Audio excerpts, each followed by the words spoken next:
Hi, this is Lakshmi Chaudhry, founder and editor of Splainer.in. Today we're going to talk about why Ukraine is losing the war against Russia. The answer is ugly and simple: the United States. Washington has once again proved that it makes the worst kind of friend. It's the kind of wingman who eggs you on in a bar fight and then leaves you stranded when the other guy is kicking the shit out of you. Today we look at how and why the US betrayed Ukraine and why Ukraine defeat will do permanent damage to America's superpower status.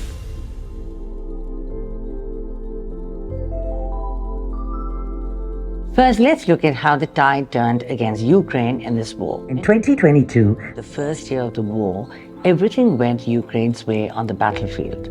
Kyiv held its ground in the face of relentless Russian bombing and a full-on ground assault. Vladimir Putin's boys suffered unexpected and severe casualties, and Ukraine even took back territory conquered by Russia. This is what the Great Russian Offensive looked like in the early months of the invasion. As you can see, Moscow surged in from almost every direction, north, south, and east. Its troops marched very close to Kyiv and seemed poised to crush the opposition in a matter of weeks. But, the Ukrainians dug in and attacked Russian supply lines, which were stretched thin. Soon, Moscow gave up its dreams of conquering Kyiv and retreated entirely from the north. The Russian offensive shrank to borders in the east and the south. So here we are, 2 months into the offensive. Putin has been dealt a rude shock and is willing to cut a deal.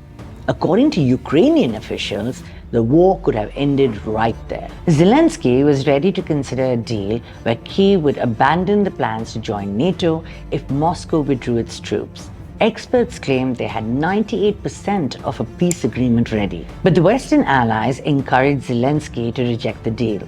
According to David Arkamia, who is the legislative leader of Zelensky's party, Boris Johnson traveled all the way to Kyiv to deliver a message. The West will not offer any security guarantees required for a peace deal. The reason? US and its NATO allies wanted a prolonged war that would weaken Russia and destabilize Putin. They encouraged Zelensky to keep fighting, because hey buddy, we got your back. For most of 2022, Joe Biden declared over and again that the West would support Kyiv as long as it takes to defeat Moscow. Enough funding for Ukraine before they break the holiday Christmas. As simple as that.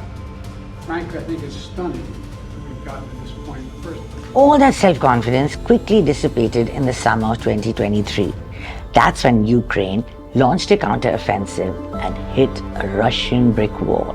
The goal was to liberate Crimea from Moscow and cut the Russian supply lines. Instead, Ukraine found itself mired in a crippling stalemate, fighting a war of attrition. The front line of the war today looks like World War I, an old-fashioned battle fought in the trenches with rats and disease.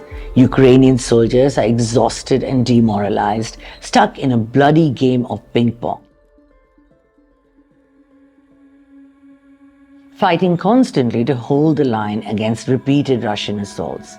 With far more manpower and resources, Russia can outlast Ukraine, grinding it steadily into the ground. In recent months, Moscow has gained new ground along that long front line, one small town at a time. Avdiivka, Bakhmut, Mariinka, Robotyne. Ukraine has defended each at a tremendous cost in both human lives and military equipment. But only to fall behind. Momentum is on the Russian side, and a Ukrainian victory looks near impossible now. And guess what? Suddenly, everything is Kyiv's fault, according to the Pentagon. Zelensky didn't take their advice, military bungled their strategy, and wasted US aid. By the way, this is pretty much Pentagon's explanation for why things went south in Afghanistan. The Afghans were incorrigible. There was nothing we could do to save them. Poor Uncle Sam, nobody listens to him. But the reality is this: the US withheld military assistance in the first year of the war, during the only window Ukraine had for a speedy surprise victory. And that's because Washington was afraid of provoking an extreme Russian response. By the time it changed its mind, in the second year of the war, Russians had regrouped and built up their defenses. And now, when Ukraine needs arms just to survive, Joe Biden is distracted by the war in Gaza and his own shaky re-election prospects. Ukraine's soldiers have been left stranded, low on equipment and weapons, just when they need it most. The $60 billion aid package promised by the US has been stuck in Congress for months, blocked by Republicans who really couldn't care less about the war. And if Donald Trump wins in November, then all bets are off. We already know how bad it's going to get. Trump recently used Russia to threaten NATO allies, supposedly America's BFFs. He said if they don't pay their share of NATO's defense costs, he will encourage Russia to do whatever the hell they want. America won't raise a finger to protect the Europeans. That's pretty crazy, huh? You see, America makes a lousy best friend because of its chaotic internal politics. It can never offer any assurance of consistency or consensus. So you never know when the politicking in Washington will turn deadly for people living elsewhere. The bottom line is that US elections will determine Ukraine's destiny. Even a Biden win may not save Ukraine if the American aid doesn't arrive soon. Washington has given Putin the gift of time. All he has to do is wait. As Putin says bluntly, Ukraine will not survive a week without US support. But here's what ought to keep Washington up at night. In 2021, the world watched when Americans made an unplanned and hasty retreat from Afghanistan, leaving its citizens to the mercy of Taliban. At the time, veteran journalist George Packer offered this judgment: our abandonment of the Afghans who helped us, counted on us, staked their lives on us, is a final gratuitous shame that we could have avoided. This betrayal will live in infamy.